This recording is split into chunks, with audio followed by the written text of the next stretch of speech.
سب سے بڑا عہدہ کسی کو دے دیا, کسی کو ٹھیک کہہ دیا. جب آپ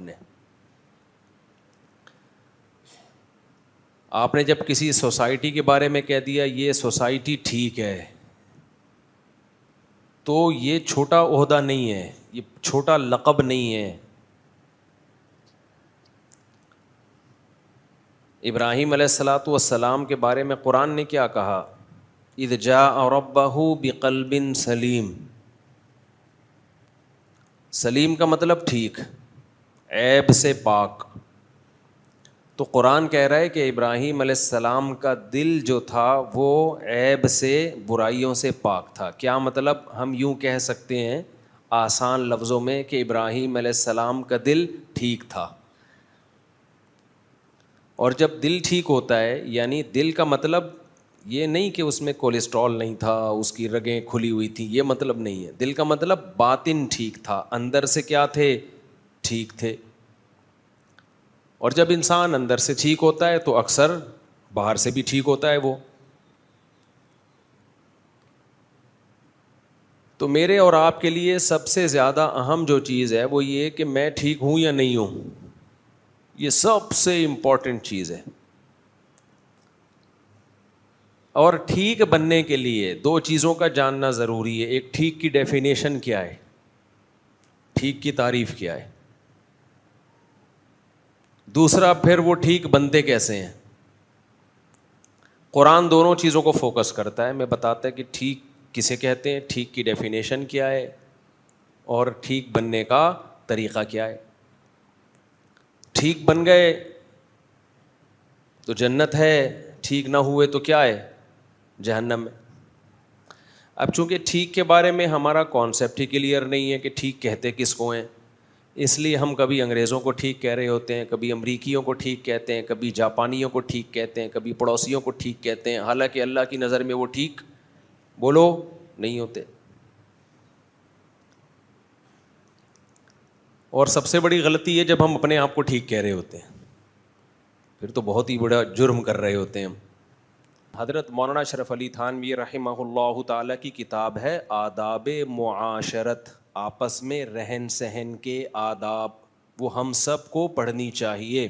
انگریز کے ایٹیٹیوڈ اور انگریز کا تو بہت بعد میں ہے. ہمارے علماء بہت پہلے ان مسائل کو لکھ چکے ہیں قرآن و سنت کی روشنی میں, کہ جب آپس میں رہا جاتا ہے تو کیسے رہا جاتا ہے, کون سا عمل ایسا ہے جس سے دوسرے کو تکلیف ہوگی. یہ بہت ضروری ہے. یہ کتاب اسکولوں میں نصاب کا, سلیبس کا حصہ ہونا چاہیے. دیکھو جاپان میں لوگوں میں واقعی بہت تہذیب ہے, واقعی بہت تمیز ہے. تو آپ کیا سمجھتے ہیں یہ تمیز کہاں سے آئی ہے؟ اسکولوں میں جاپان میں بچوں کو تعلیم بعد میں دی جاتی ہے, تمیز پہلے سکھائی جاتی ہے. سمجھ رہے ہو؟ اور ہمارے ہاں اسکولوں میں بچوں کو تعلیم بعد میں بھی نہیں دی جاتی, اور تمیز کے بجائے باقاعدہ بدتمیزی سکھائی جاتی ہے. تو پروگرام بڑھے گا کہ نہیں بڑھے گا پوری قوم کا؟ کیا خیال ہے؟ جاپان میں تعلیم بعد میں, ہمارے ہاں تعلیم نہ پہلے نہ بیچ میں نہ بولو بعد میں. جو پڑھے اپنے بل بوتے پہ ہی پڑھے میں, نہ پہلے نہ بیچ میں نہ بعد میں. اور جاپان میں تہذیب بچوں کو پہلے سکھائی جاتی ہے, ہمارے ہاں پہلے بھی نہیں سکھائی جاتی. چلو غنیمت تھا نہ سکھاتے بھائی, ابا اماں سے جو تہذیب سیکھی ہے اسی پہ عمل کر لیتے. نہ بلکہ باقاعدہ بہت سے اسکولوں میں بد تہذیبی سکھائی جاتی ہے. جب آرڈر پہ بندے کو بدتمیز بنایا جا رہا ہو تو اس سے تمیز کی امید رکھ سکتے ہو؟ کیا خیال ہے بھائی؟ تو اس لیے آپ حضرت مولانا اشرف علی تھانوی کی کتاب ہے آداب معاشرت, آپس میں رہن سہن کے آداب. تھوڑی گاڑی اردو ہے تو جو لفظ سمجھ میں نہ آئے کسی سے پوچھ لیں. پرانی اردو ہے نا, ہونا یہ چاہیے اس کو اب آسان اردو میں یا انگلش میں چھاپا جائے, کیونکہ انہوں نے رہن سہن کے وہ آداب لکھے ہیں جو قرآن و سنت سے ثابت ہیں. المسلم من سلم المسلمون من لسانہ ویدہ, مسلمان وہ ہے جس کی زبان اور ہاتھ کے شر سے دوسرے مسلمان محفوظ رہیں. یہ نہیں وہ ایک بات اکثر کہا کرتے تھے کہ ایسا عمل نہ کرو آپ سے کوئی پوچھے کہ اس سے تو فلاں کو تکلیف ہوئی ہے, آپ کو میرا تکلیف پہنچانے کا ارادہ نہیں تھا. یہ کافی نہیں ہے, تکلیف نہ پہنچانے کا باقاعدہ ارادہ کرو.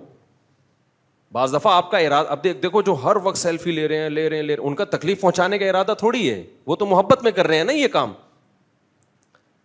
میں یہاں سے جب آسٹریلیا جا رہا تھا نا, اب پرانا قصہ ہو گیا, اب نہیں پتہ چلے گا کس کی بات ہو رہی ہے. شروع میں نے اس لیے نہیں بتایا کہ وہ بندہ نہ سمجھ جائے کہ یار میری بات ہو رہی ہے, پھر یہ غلط ہو جاتا ہے. اب 13-14 گھنٹے کی فلائٹ تھی, میں نے لیپ ٹاپ لیا, میں نے کہا آج میں پورے جتنے بھی کام میرے رہ گئے ہیں نا سارے نمٹا دوں گا. 12-13 گھنٹے بہت ہوتے ہیں نا, بہت سارے علمی کام رکے ہوئے تھے بھائی, اب سارے کام کیا کروں گا, نمٹاؤں گا. جہاز میں اور کوئی کام ہے نہیں بھائی, نمٹاؤ اب سارے کام. تو کیا ہوا, ایک صاحب آ کے الحمدللہ محبت میں ہی بیٹھ گئے, اور اللہ کے فضل سے انہوں نے خیریت, آپ خیریت سے ہیں, میں خیریت سے ہوں, فلانا خیریت سے, 6-7 گھنٹے الحمدللہ خیریت میں الحمدللہ پی گئے. خیر کیا کرتے ہیں ہم ان کو. تو چلو اب پرانا قصہ ہو گیا. بہرحال تو 6 گھنٹے کے بعد ہم اس قابل نہیں بچے تھے کہ ایک بٹن بھی دبا سکے. ہونا یہ چاہیے نا کہ مفتی صاحب کوئی کام تو نہیں ہے, آپ سے بات کر سکتا ہوں, ہاں جی ٹھیک ہے. پھر میں جب بولوں کہ میں کام ہے تو آپ رک جائیں, وہ پھر بھی نہیں رک رہے تھے. ایسا بھی ہوتا ہے, میجورٹی تو رک جاتی ہے جب بتاؤ نا میں ذرا بزی ہوں تو پھر یوں کر کے دیکھ بھی رہے ہوتے ہیں لیپ ٹاپ کو,